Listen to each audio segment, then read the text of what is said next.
வணக்கம், வந்தனம், சுஸ்வாகட்டம். Dear viewers, உங்கள் அனைவருக்கும் ஆகாரத்தின் சார்பில் நன்றி கலந்த காலை வணக்கங்கள். சமையலறை சந்தேகங்கள் நிகழ்ச்சியில் இன்றைக்கி நிறைய பேர் கேள்வி கேட்டிருந்தா அது விட்டு போயிருந்துச்சு.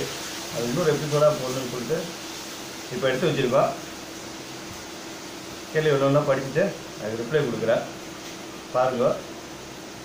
உங்களுடைய டவுட்ஸ் நீங்கள் போட்டுகிட்டே இருந்தீங்கன்னாக்கா நிறைய டவுட்ஸ் கிளியர் பண்ணலாம். எல்லாருக்கும் நிறைய டவுட்ஸ் இருக்கும், ஒன்று நம்ம கிளியர் பண்ணிட்டே வரோம். இந்த எபிசோடில் ஃபஸ்ட்டு நம்ம கேள்வி கேட்டிருக்கிறது தீபா கோபி. என்ன கேட்டிருக்காங்கன்னா, கல்யாண ரசம் எப்படி பண்ணுறதுன்னு கேட்டிருக்கா. ரொம்ப சிம்பிள்.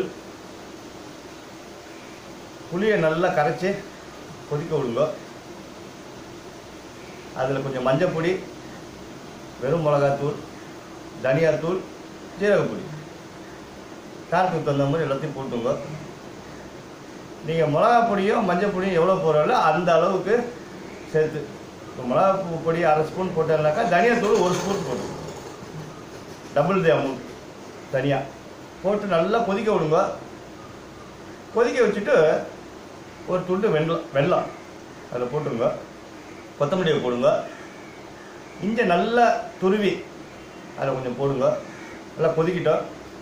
கொதிச்சு வந்தோன்னா அந்த மேலே அந்த மிளகா பொடி அப்படியே படியும் ஓரமாக. கொஞ்சம் தண்ணி தெளித்து விட்ருங்க. இதுக்கு நடுவில் தக்காளியை மிக்சியில் போட்டு அரைச்சிங்க. அரைச்சின்ட்டு அந்த ஜூஸ் அதில் ஊற்றுங்க. நல்லா கொதி வரும். கொதி வந்தோன்னா கொஞ்சம் தண்ணி ஊற்றிட்டு இறக்கி வச்சுருங்க. 1 ஸ்பூன் நெய்யில் கருவேப்பிலை, தனியா, ஜீரகம், பெருங்காயம், இதை 4 வறுத்து பொடி பண்ணி அது மேலே தூவி ஒரு கலக்கிடுங்க. அப்புறம் கடுகு ஜீரகம் தாளித்து கொட்டிடும். நல்ல ஃப்ளேவராக இருக்கும், செம்ம டேஸ்ட்டாக இருக்கும். அருமையான ஒரு ரசம், சாப்பிட்றதுக்கு நல்லாயிருக்கும். அடுத்த கேள்வி ராதா சிவகுமார் கேள்வி கேட்டிருக்கா. தஞ்சாவூர் கடப்பா எப்படி பண்ணுறதுன்ட்டு. இப்போ ஆகாரத்தோட ஃபேமஸ் ரெசிபி அசோகா அல்வாவும் தஞ்சாவூர் கடப்பாவும் நம்ம எபிசோடு உங்கள் எல்லாருக்கும் நான் சொல்லிக்கிறேன்.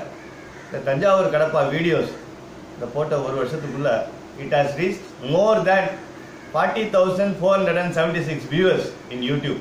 இது பெரிய ஒரு அச்சீவ்மெண்ட்டு. இந்த தஞ்சாவூர் கடப்பா நிறைய செஃப் போட்டிருக்கா. ஆனால் நம்மளுடைய தஞ்சாவூர் கடப்பா மட்டும் it has lot of viewers because it is of tasty.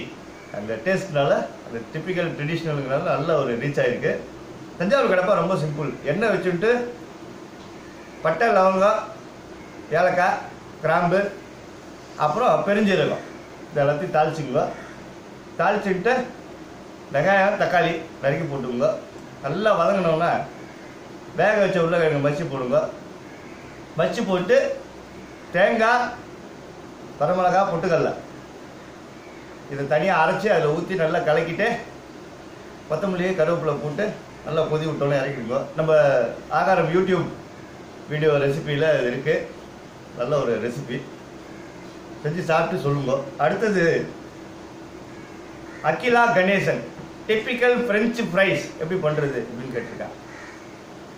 ஏற்கனவே நான் வீடியோ போட்டிருக்கேன், இருந்தாலும் சொல்கிறேன். ஃப்ரெஞ்சு ஃப்ரைஸை பொறுத்த வரைக்கும் அந்த கிறிஸ்பினஸ் ரொம்ப முக்கியம். அது டொமேட்டோ சாஸோடு சாப்பிடும்போது அந்த டேஸ்ட் கொடுக்கும்.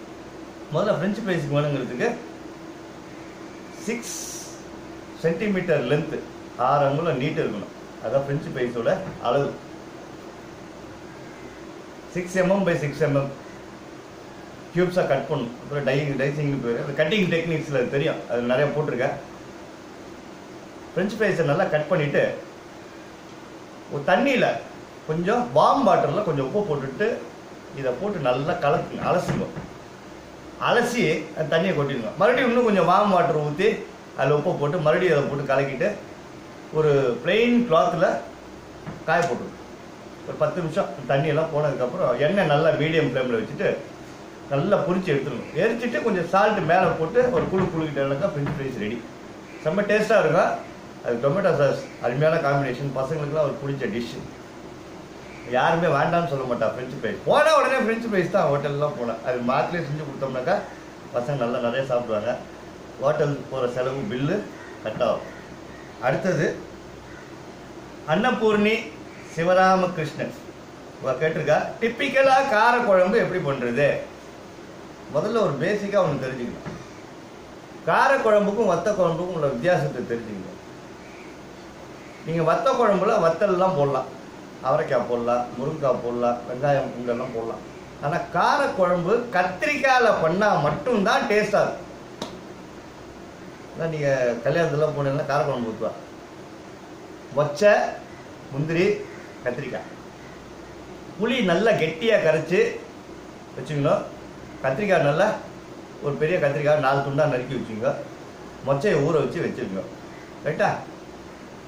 எண்ணெய் வச்சுட்டு வழக்கம் போல் மஞ்சப்பொடி, மிளகாய் பொடி, தனியா, ஜீரகம், தூள் எல்லாமே தூளை போட்டு வதக்குங்க.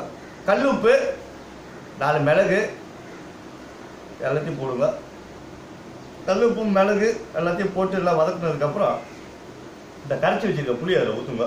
நல்லா கெட்டியாக கரைச்சிங்க. ஒரு எலுமிச்சம்பழம் சைஸுக்கு நல்லா புளியை கரைச்சி அதை ஊற்றிக்கிட்டு நல்லா கொதி வந்து வாசனை போனதுக்கப்புறம் கத்திரிக்காயை போடுங்க, வதக்குங்க. மொச்சையை ஊற வச்ச மொச்சையை போடுங்க, 4 முந்திரியை போடுங்க. எல்லாத்தையும் போட்டு நல்லா வந்து வரும்போது, ஆனால் எண்ணெய் கொஞ்சம் அதிகமாக தேவைப்படும். ஆல்வேஸ் யூஸ் நல்லெண்ணெய் ஃபார் காரக்குழம்பு. எல்லாம் நல்லா போட்டு முடிச்சதுக்கப்புறம் இறக்கி வச்சுட்டு மேலே கொஞ்சோண்டு நல்லெண்ணெயில் மிளகாத்தூளை போட்டு நல்லா பொரிஞ்சு வந்தோன்னா அது மேலே ஊற்றிடணும். டிப்பிக்கலாக இருக்கும் காரக்குழம்பு, செம்ம டேஸ்ட்டாக இருக்கும். உப்பு போட மறந்துடாது. உங்களுக்கு வேணுங்கிற அளவுக்கு உப்பு போட்டுங்க. அது எப்போதுமே எல்லாருக்குமே சொல்கிறது தான். அதனால் ஒவ்வொரு எபிசோட்லையும் உப்பு போடுங்கன்னு நம்ம சொல்ல வேண்டிய அவசியம் இல்லை. உப்பு நம்ம டேஸ்ட்டுக்கு போடுறது தான். அடுத்தது ஸ்வப்னா நாகராஜன், புது மெம்பர்னு நினைக்கிறேன். பொங்கலுக்கு கொச்சு எப்படி பண்ணுறது அப்படின்னு போட்டிருக்கேன். கொச்சுனாலே சிதம்பரம் கொச்சு தான் ஃபேமஸ், எல்லாருக்கும் தெரியும். அதுக்கு மெயின் இன்க்ரீடியன்ட் வந்து புளி தண்ணி தான். வெங்காயம் தக்காளி வதக்கிட்டு, கத்திரிக்காய் போட்டு வதக்கிட்டு, புளியை கரைச்சி கொட்டிட்டு, உப்பு, மிளகா பொடி, மஞ்சள் பொடி, இதுதான் பேசிக் இன்க்ரீடியன்ஸ் கொச்சுக்கு. செம்ம டேஸ்ட்டாக இருக்கும். சில பேர் என்ன பண்ணுவோம், சுட்ட கத்திரிக்காயை போட்டு கொச்சு போடுவான், அது இன்னும் டேஸ்ட்டாக இருக்கும். சிதம்பரம் கொச்சு அப்படி கிடையாது. அதுவும் நம்ம ஆகாரம் யூடியூப் வீடியோஸில் போட்டிருக்கோம். இந்த எபிசோடில் கிட்டத்தட்ட ஒரு 5-6 பேர் கேட்டதை விட்டு போன அந்த கேள்வியெல்லாம் நான் போட்டிருக்கேன். என்ஜாய் பண்ணுங்க. ஆகாரம் வீடியோஸில் அடுத்த எபிசோடில் உங்களை வேற ஒரு ரெசிபியோடு சந்திக்கிறேன். அதுவரை உங்களிடமிருந்து நன்றி கூறி விடைபெறுவது உங்கள் சுவாமிநாத சர்மா. நன்றி, வணக்கம், பபாய்.